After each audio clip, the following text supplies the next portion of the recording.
Un vieux pêcheur remarque un chien gémissant qui poursuit un sac flottant en aval. Ce qu'il découvre ensuite est plus que choquant, et son cœur s'est presque arrêté de battre lorsqu'il a entendu les cris désespérés d'un bébé provenant du sac. Les voisins l'appelaient le vieux grincheux, mais il s'appelait Salomon, un pêcheur de 73 ans qui avait oublié ce qu'était le bonheur pendant 32 ans. Après avoir perdu ses parents, Salomon craignait de s'attacher aux gens et ne s'entendait avec personne. Mais c'était jusqu'à ce qu'il rencontre Doris, son amoureuse, à l'âge de 41 ans. Ils sont tombés éperdument amoureux, ont rêvé d'avoir une armée de bébés et se sont mariés sur une plage à Hawaï. Salomon et Doris menaient une vie magnifique et étaient aux anges lorsqu'ils ont attendu leurs jumeaux. Mais un jour, tout a changé. Doris, lourdement enceinte, est morte dans un accident en traversant la route, emportant leur bébé à naître dans un endroit où il n'y aurait pas de retour possible.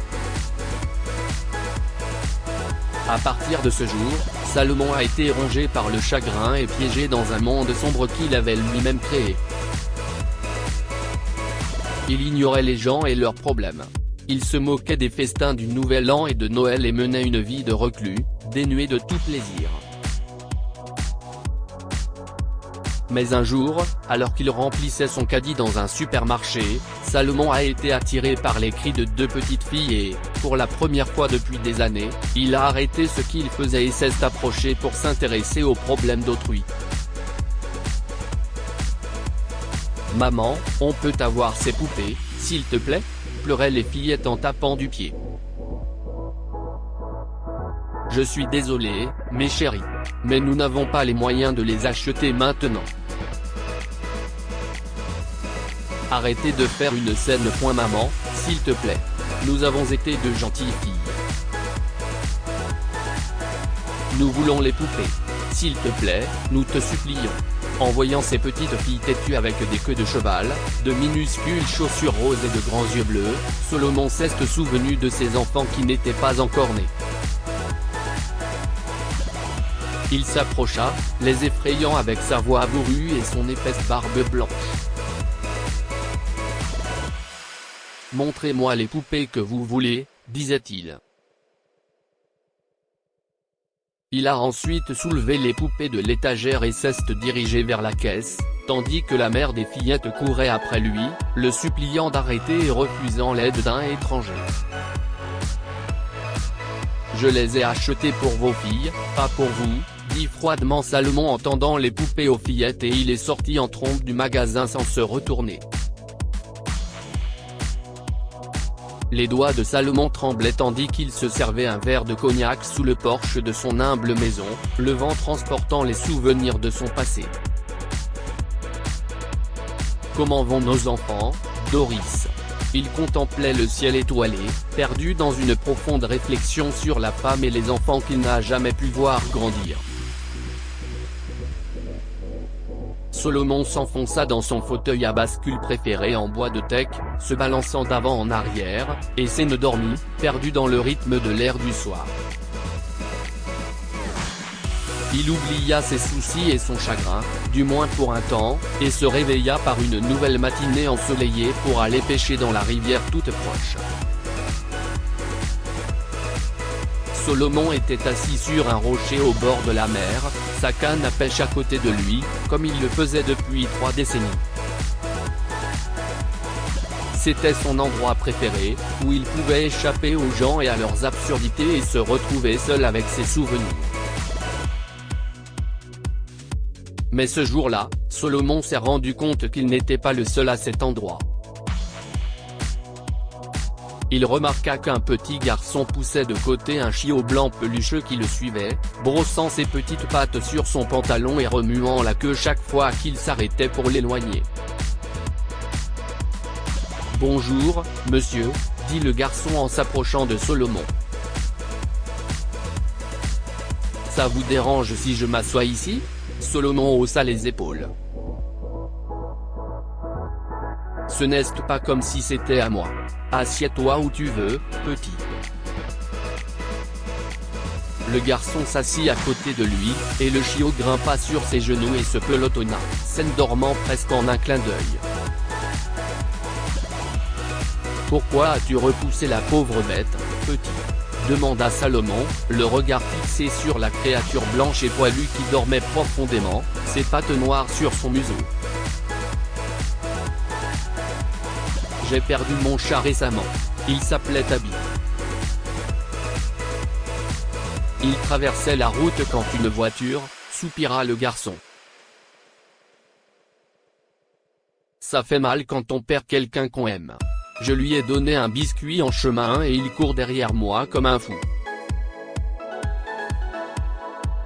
Je ne veux pas ramener ce chiot à la maison et revivre la même chose. Je ne peux pas. Je ne veux plus pleurer. Salomon acquiesça, ne comprenant que trop bien cette douleur.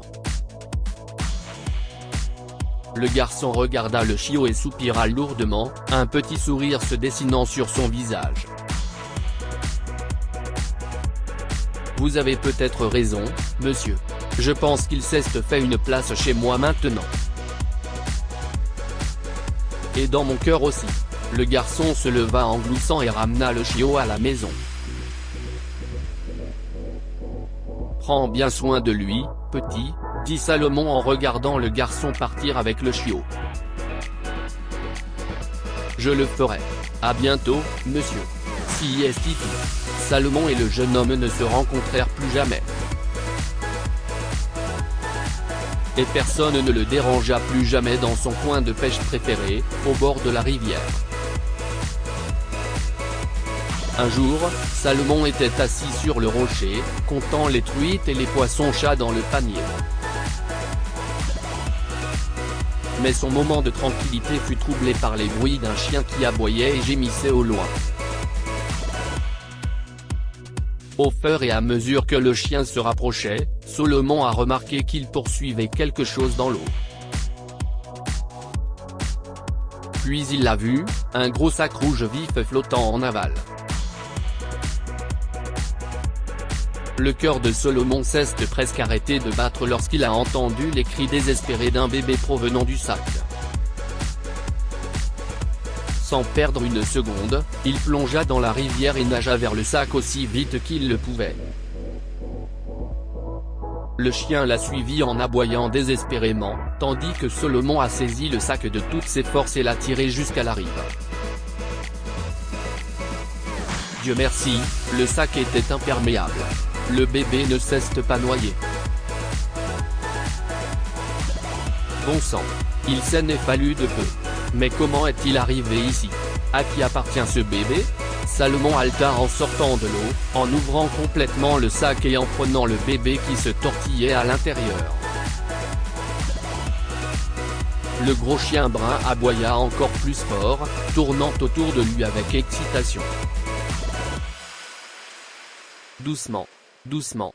Bon garçon, dit Salomon en tapotant la tête du chien. Celui-ci remua infiniment la queue et lécha le bébé sur tout le visage, sous le regard incrédule de Salomon. La propriétaire de ce chien doit être la mère de l'enfant. Mais où diable est-elle? Qu'est-ce ce que son bébé faisait dans la rivière? Pensa-t-il en vérifiant même le collier du chien pour y trouver un numéro de téléphone ou autre. Mais il n'y en avait pas point. Sans hésiter, Salomon a appelé le 911 et a ramené le bébé chez lui pour changer ses couches trempées avant de se rendre au poste de police. Lorsque la petite main du bébé s'est enroulée autour de son doigt sur le chemin du commissariat, Salomon a ressenti une poussée d'émotion dans son cœur. Un flot de souvenirs lui revint en mémoire, les souvenirs de sa femme décédée et de ses enfants à naître, tandis qu'il tenait le bébé plus près de sa poitrine. Lorsque Salomon arriva au poste de police, une femme se précipita dans sa direction en criant « Aïe ! Mon bébé ! Et qui êtes-vous? Que faites-vous avec mon bébé ?» demanda-t-elle. Solomon avait alors compris qu'elle était la mère du bébé et il était furieux. « Quelle sorte de mère êtes-vous » s'est-il exclamé. « Comment votre bébé a-t-il fini par flotter dans un sac sur la rivière ? Vous avez trouvé mon bébé flottant sur la rivière ? Ma pauvre Heidi, je ne savais pas. » « Attendez, madame. Je vous ai demandé quelque chose. Répondez-moi d'abord. Qu'est-ce qui vous a pris ? Comment pouvez-vous être aussi négligente ? Ma maman, mon nom est Darcy. Et voici mon bébé, Heidi, dit la femme en larmes. J'ai fui mon ex-mari avec Heidi l'année dernière. Elle est autiste. Quoi ? S'étonna Solomon. Tout allait bien jusqu'à ce que mon ex-mari David commence à rentrer ivre à la maison. J'ai supporté ces bêtises en silence pour mon bébé. Mais tout a changé le jour où j'ai vu des taches de rouge à lèvres sur sa chemise. David me trompait, et peu après, notre mariage s'est effondré. Mais même après s'être séparés et avoir obtenu la garde de son bébé, Darcy était loin d'être tranquille car David a commencé à la harceler. Effrayé et trahi, Darcy s'est alors enfui et a atterri dans les rues de la ville où vivait Salomon. Si est là qu'elle rencontre Elise, une riche dame qui possède un refuge pour les femmes défavorisées victimes de violences domestiques. Darcy a changé de numéro de téléphone, a trouvé un emploi de serveuse dans un hôtel et, quelques mois plus tard, a emménagé dans un petit appartement loué avec son bébé Bosco, le chiot qui avait vécu avec eux dans la rue pendant leur première semaine difficile en ville. Après cela, la vie a repris son cours. Darcy a lentement guéri des cicatrices de son passé. Elle vivait paisiblement avec sa petite fille et son chien jusqu'à ce que David la retrouve un an plus tard. Un matin, il s'était introduit chez elle et l'avait menacé de lui prendre le bébé. Mais pourquoi voudrait-il le bébé maintenant ? Vous avez la garde de votre enfant, n'est-ce pas ? Solomon se montra curieux. Oui. Mais il n'arrêtait pas de dire des choses bizarres, comme le fait que notre bébé lui manquait, ce que je ne crois vraiment pas. Une fois, lors d'une dispute alors que j'étais encore marié avec lui, il m'a dit que sa nouvelle petite amie aimait les enfants mais qu'elle était stérile. Si est peut-être la raison. Peut-être voulait-il élever mon bébé avec elle. Je ne suis pas sûr. Quelle crapule. Et comment votre bébé a-t-il fini par flotter sur la rivière ? Je ne sais vraiment pas comment. J'ai donné mon bébé au. Darcy a soudainement fait une pause pour répondre à l'appel d'un livreur de pizza. Il faut que j'aille à l'hôpital, a-t-elle dit en se dépêchant de sortir du commissariat avec son bébé.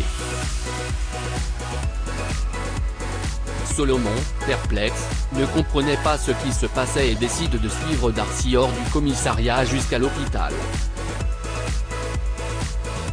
Qu'est-ce qui se passe ? Et qui est ce livreur à l'hôpital ? A-t-il demandé.